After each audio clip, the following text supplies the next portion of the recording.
Best health packages up to 80% discount. Tirumala Diagnostics.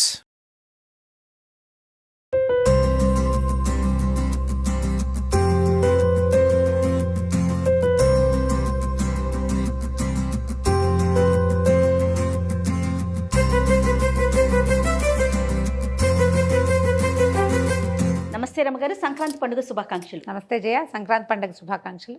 Suman TV ప్రేక్షకులందరికీ మకర సంక్రమణ శుభాకాంక్షలు. సంక్రాంతి పండుగ వచ్చేసాం.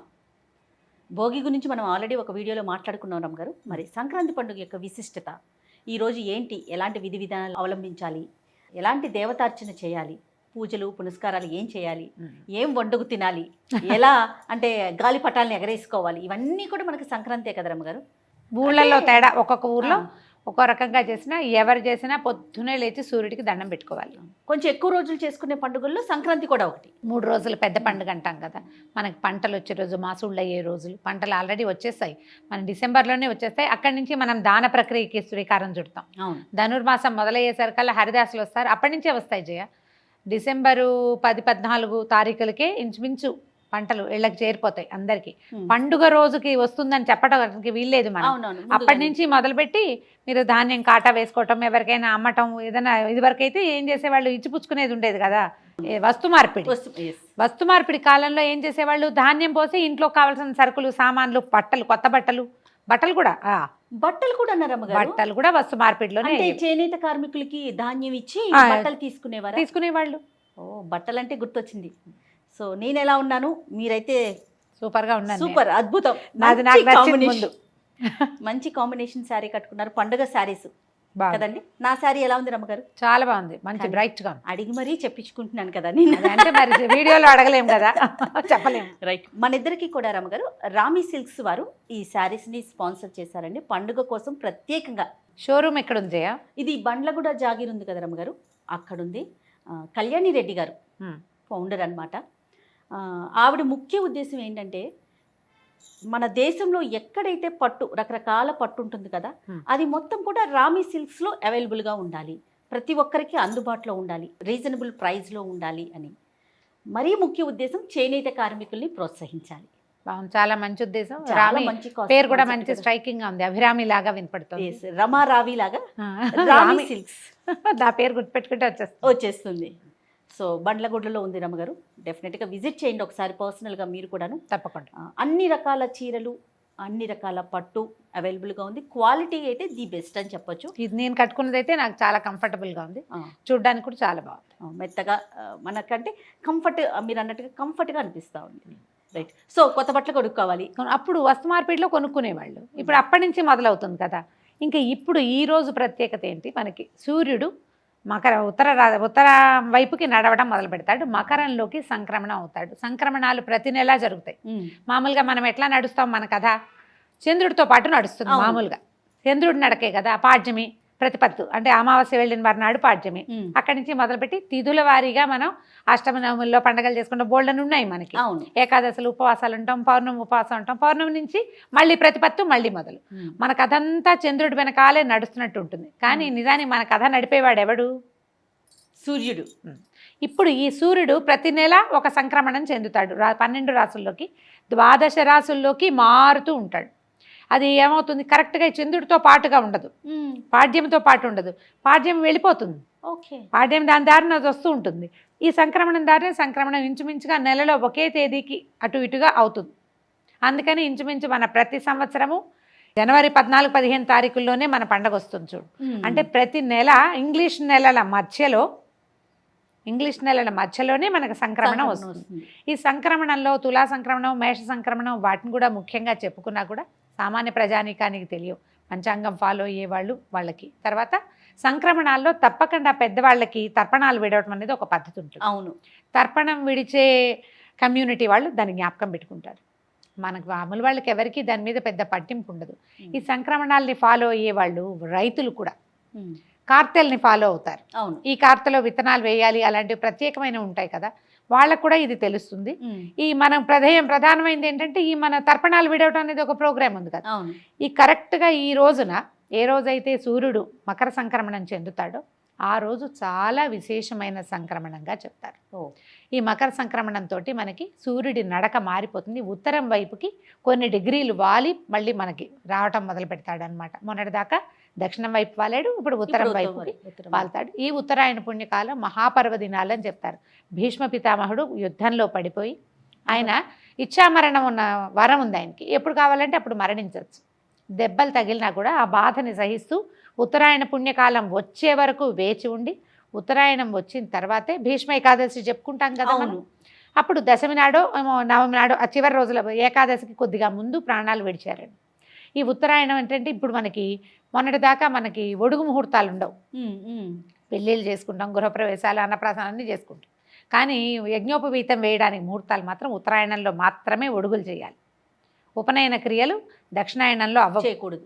ఇప్పుడు ఇది రాగానే ఇక్కడి నుంచి ఒడుగు ముహూర్తాలు అవి కనపడతాయి అనమాట. ఒడుగులు చేసుకునే వాళ్ళు అందరూ కాదు, కొద్దిమందే చేసుకుంటారు. అవునవును. ఒడుగులు చేసుకునే వాళ్ళ సంగతి పక్కకు పెడితే మనందరికీ కూడా ఇది దేవతలు మెలకువగా ఉండే కాలం. సంవత్సరంలో 6 నెలలు దేవతలు పడుకుంటారు. ఆ నిద్రపోయే కాలం ఏమిటి? దక్షిణాయనం. వాళ్ళు మెలకు వచ్చే కాలం ఉత్తరాయణం. ఇప్పుడు దేవతలు సుప్రసన్నంగా ఉంటారు. చిన్న చిన్న పూజలు కూడా ఫలిస్తాయి. సింపుల్గా దాన ప్రక్రియ ఫలిస్తుంది. చిన్న దానం కూడా పనిచేస్తుంది. మనం అందుకని ఈ ఉత్తరాయణ కాలంలో ఏంటంటే పైగా ఏంటి వెదర్ ఒకటి మారిపోతుంది, వాతావరణం పూర్తిగా మారుతుంది కదా. సూర్యుడు తేజరిల్లుతాడు, మాఘం వచ్చేసరికి ఇంకా చురుకెక్కుతాడు. ఇప్పుడు ఇక మొదలు పెడతాడు అనమాట. వెచ్చదనం మొదలవుతుంది, మనకి చలి తగ్గిపోతుంది. చాలా ప్రాంతాలు మన హైదరాబాద్ అయితే జనవరి 15-18 తారీఖులు వచ్చేసరికల్లా మెల్లిగా ఎండ చురుకు అనిపించడం మొదలుతుంది. పొద్దు నిలబడుతుంది. ఆ పొద్దు నిలవటం ఈ రోజు నుంచి స్టార్ట్ అవుతుంది. ఈ రోజున మనం చేయాల్సింది ఏంటంటే మహాపర్వదినం కాబట్టి దేవాలయ దర్శనం చాలా మంచిది. దేవాలయాలు హడావిడిగా ఉంటాయి. ఇంట్లో దీపారాధన చేసుకోవడం. ఎలాంటి దేవాలయాలు రమ్మగారు? విష్ణువాలయాలు చాలా మంచివి చేయగలిగితే, శివాలయాలు, అమ్మవారి ఆలయాలు, వినాయకుడు, కుమారస్వామి, మన అందుబాటులో ఏదైనా ఒకటి దేవాలయం అనగానే ఫలానా దైవ సన్నిధి ఆ ముఖం ఉన్నవాడే మనని ఉద్ధరిస్తాడని భావించకూడదు. ఆ స్వరూపంలో ఉన్నటువంటి పరంజ్యోతి ఆయన మనకి అనుగ్రహిస్తాడు. మన ఇంటి దగ్గర ఏది ఉంటే అది, అవకాశం ఉంటే ఎక్కడికైనా వెళ్ళొచ్చు. అంతే. ఓ సంవత్సరం మేము ద్వారక వెళ్ళాం. మేమేమనుకున్నాం తెలుసా, నిజంగా ఇప్పుడు చెప్పాలనిపిస్తుంది నాకు. సంక్రాంతి పండుగ మనకి చాలా ఇంపార్టెంట్. తెలుగు వాళ్ళకి పొంగల్ అని తమిళియన్స్ కూడా చేస్తారు. నార్త్ ఇండియాలో ఏముంటుంది అనుకున్నాం మేము, ద్వారకలో ఏమి ఉండదు అనుకున్నాం. ఉత్తరాయణ పుణ్యకాలం అట. అసలు ఎట్లా ఉన్నారంటే ముందు రోజు భోగినాడు ఓ 25 మంది ఉన్నారు ద్వారకా దేవాలయంలో. మర్నాడు పొద్దున సంక్రాంతి రోజు పొద్దున్నే లేచి మేము బస చేసిన చోటు నుంచి దేవాలయానికి వెళ్తే ఇసకేస్తే రాలరు. ఉత్తరాయణ పుణ్యకాలంలో కృష్ణ భగవానుని దర్శనం అత్యద్భుతమైందని మొత్తం ఆ దేవాలయం నుంచి బయట అన్ని సందుల్లోకి క్యూలు ఉన్నాయి. అంతమంది ఉన్నారు. అన్ని చోట్ల ఉత్తరాయణం పుణ్యకాలమే. మనకి వాళ్ళకి తిథులు తేడా ఉన్నప్పటికీ వాళ్ళకి పౌర్ణమితో మొదలయ్యే వాళ్ళు కూడా ఉంటారు. అయినా సరే ఉత్తరాయణం పుణ్యకాలమే ఎవరికైనా సరే. ఏదో ఒక దేవాలయ దర్శనం చేయండి. తర్వాత నువ్వులు దానం చేయటం, కూష్మాండ దానం, గుమ్మడికాయ దానం చేస్తే భూదానం చేసిన ఫలితం వస్తుంది.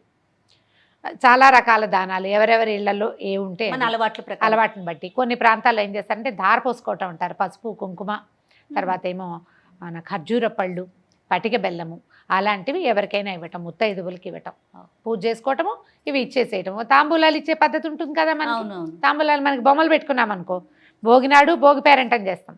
సంక్రాంతి పండుగ రోజున విశేషమైన బొమ్మల పేరెంటం చేస్తారు. పండుగ రోజు పేరెంటం చాలా మంచిది. ఇప్పుడు పేరెంటం అనగానే ఏం చేస్తాం, ఊరికే హాయ్ అని పంపించాం. స్వీటు హార్ట్ కూడా పెట్టాం. స్వీట్ హార్ట్లు పెట్టేది కాదు, బొట్టు పసుపు ఇస్తాం. వాళ్ళకి తాంబూలం ఇవ్వటం. ఈ తాంబూలంలో ముఖ్యంగా పసుపు, కుంకుమ, తర్వాత చిమ్మిరి, నువ్వుల లడ్డులు, మన జీడీలు చేస్తారు చూడు, నువ్వుల చిక్కి.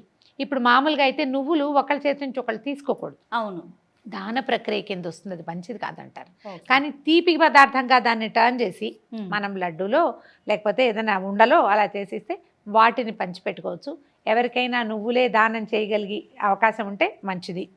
లేకపోయినా మనం ఇట్లా పేరెంటాల్లో ముత్తైదువులకి అలా పంచిపెట్టినా కూడా విశేషమైన ఫలితం లభిస్తుంది. నోరు తీపి చేసుకోవటం, ఈ నువ్వులు తర్వాత అందులో వేసేటువంటి బెల్లము, వీటన్నిట్లలో ఏంటంటే మనకి శరీరంలో ఉష్ణాన్ని పెంచే శక్తి ఉంటుంది వాటికి. నువ్వులు హీట్ కదా మనం చెప్పుకుంటాం. ఇప్పుడు తినాలి ఈ కాలంలో.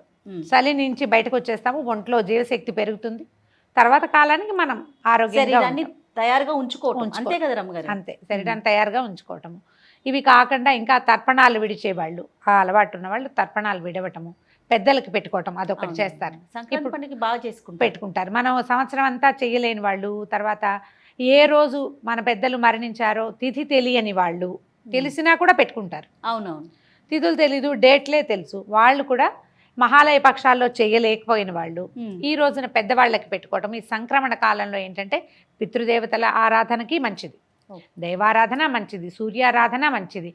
ఏమీ చేయము, చుట్టుపక్కల వాళ్ళందరితో స్నేహంగా ఉంటాం, అది కూడా మంచిది. అది మంచిది, స్నేహాన్ని పెంచుకోవటం. దానికి సోషలైజ్ అవ్వడానికి కూడా ఇది ఒక మంచి అవకాశము. ఎవరెవరి ఇళ్లలో ఎలాంటి పద్ధతులు ఉంటే అలాంటివి, ఇళ్ళ వాకిళ్లలో తోరణాలు కట్టుకోవటము, పిల్లలు కొత్త బట్టలు ధరింపజేయటం, ఎవరికైనా వస్త్రదానం చేయటం, కంబళ్ళు లాంటివి దానం ఇవ్వటం. పాత బట్ట మాత్రం ఇవ్వకుండా కొత్త బట్టలు కొత్తది ఇస్తే మంచిది. ఇది పండుగ రోజు కాబట్టి కొత్తది ఇస్తే మనకి పుడుతుంది, ఇచ్చింది పుడుతుందని చెప్తారు శాస్త్రం. అది మనం ఎంత ఇస్తామో అంత వస్తుంది మనకి, ఇచ్చేయాలి, ఇవ్వడం. ఇక రకరకాలు ఎవరెవరి ఊళ్ళలో, కొందరు ఊళ్ళలో ఏమో ఇవి చేస్తారు, మన కైట్స్ ఎగరేసుకోవడం, గాలిపటాలు ఎగరేయడం, గాలిపటాలు ఎగరేస్తారు, స్నేహితుల్ని కలుస్తారు. కొత్త అల్లులకి మంచి పండుగ, మంచి అల్లుళ్ళు పెద్ద పండుగ కాబట్టి కొన్ని ప్రాంతాల్లో కోడి పందాలు అవి వ్యవహారాలు చాలా నడుస్తాయి కదా. కోడి పందాలు నడుస్తాయి, ఎడ్ల పందాలు వేస్తారు, గొర్రె పొట్టేళ్లతోటి పందాలు వేసుకుంటారు. ఈ రోజున సెలవులు ఇస్తారు అందరి ఇళ్లలో, అందరి పని వాళ్ళకి సెలవులే, లేబర్ హాలిడే అంటారు. మా వైపు కూడా సంక్రాంతి రోజున సెలవు ఇచ్చేసేవాళ్ళం. ఓకే. కనుమ నాడు పూర్తి సెలవు, సంక్రాంతి నాడు హాఫ్ డే సెలవు. సాయంత్రం అయ్యేసరికి అందరూ ఏవో కొన్ని పనులు చేసి ఎవరో ఒక బుడ్డాన్ని గేదెల దగ్గర ఆవుల దగ్గర అట్టబెట్టి పెద్దవాళ్ళంతా వెళ్ళిపోయేవాళ్ళు. ఏదైనా పిండి వంటలు చేసుకోవటము, పిండి వంటలు మామూలుగా మనం భోగినాడు చేసుకుంటాము. అరిసెలు ప్రత్యేకంగా చేస్తారు, సూర్యుడికి ప్రతీకగా కనపడతాయి. అందులో ఉండే బియ్య పిండి, ఆ బెల్లము, దాంట్లో వేసి నెయ్యి, నూనె, ఇవన్నీ కూడా మనకి సూర్యారాధనకి ఉపకరించే వస్తువులు అనమాట. బియ్యంతో చేసుకుంటాం కదా, ఈ కొత్త వస్తువులతో తయారు చేసుకోవటం, స్వీట్లు తయారు చేయటం, వాటన్నిటిని పంచుకోవటము, ఇవన్నీ కూడా ఏంటంటే మన సోషలైజ్ అవ్వడానికి ఉపయోగపడే విషయాలు. తర్వాత ఇక ఆరాధన, అందులో మనం అరిసెలు చేసి ఏ దేవుడికి నివేదన పెట్టాం గుర్తు చేసుకోండి, మనమే పొట్ట పూజ చేసుకుంటాం. మన ఇంటికి ఎవరైనా బంధువులు వస్తే వాళ్ళకి పెడతాము, ఎక్కడికైనా పంపిస్తాము, ఎవరికైనా ఇస్తాము, విశేషంగా చేస్తాం కదా. పండుగని హాయిగా ఆనందంగా జరుపుకోండి. అయితే ఈ ప్రత్యేకమైన రోజుల్లో కొట్లాడుకోవద్దు, పోట్లాడుకోవద్దు, వాదనలకి దిక్కండి. అల్లుళ్ళు అత్తవారింటికి వెళ్తే అది ఇవ్వలేదు ఇది ఇవ్వలేదని పోట్లాడకండి. పోట్లాడితే రేపొద్దున మీకు అమ్మాయిలు పుడితే మీ అల్లుళ్ళు కూడా మీతో పోట్లాడతారు. అంతే కదా, అంతే జరిగేది. కాబట్టి కొట్లాటలు, గొడవలు, తగాదాలు, వాద ప్రతివాదాలకి దిక్కండి. సాధ్యమైనంత ప్రశాంతంగా ఈ రోజున ఏం చెప్పబడిందో, పుస్తకాల్లో చెప్పబడింది ఒకటి, మనలాగా చెప్పేవాళ్ళు, మనకంటే పెద్ద పెద్ద వాళ్ళు చెప్పేది. ఇప్పుడు ఇవన్నీ కాకుండా వీటితో పాటుగా, వీటిలో కొన్ని నచ్చితే ఇవి తీసుకోవటం, మన ఇళ్లల్లో, మన ఊళ్ళల్లో, మన ప్రాంతంలో ఏం చేస్తారో ఆ రకమైన ఆరాధనా క్రమాన్ని, పండగ జరుపుకునే విధానాన్ని పాటించండి. మూలాలని వదిలిపెట్టకండి. మీ పద్ధతులు ఏవో కొత్త పద్ధతులు నేర్చుకుని అవే మా మంచివని, ఇది చెడ్డవని పొరపాటును కూడా అనుకోవద్దు. మన తాత మామ ముందు వాళ్ళు ఏం చేశారో అది మనం తప్పకుండా చేయాలి. మన మూలాన్ని మనం గౌరవించి ఆ విధానాలను కూడా పాటిస్తూ కొత్త మనం భావితరాలకి ఇచ్చేది అంతే కదా. మన సంస్కృతిని మనం ఎట్లా ఇస్తాం, ఎవరిదో దాన్ని మనం యాడ్ చేసుకోకూడదు. యాడ్ చేసుకోవచ్చు కానీ యాప్ట్ చేసుకోకూడదు. అవి తీసేసుకుని ఇవి వదిలిపెట్టకూడదు.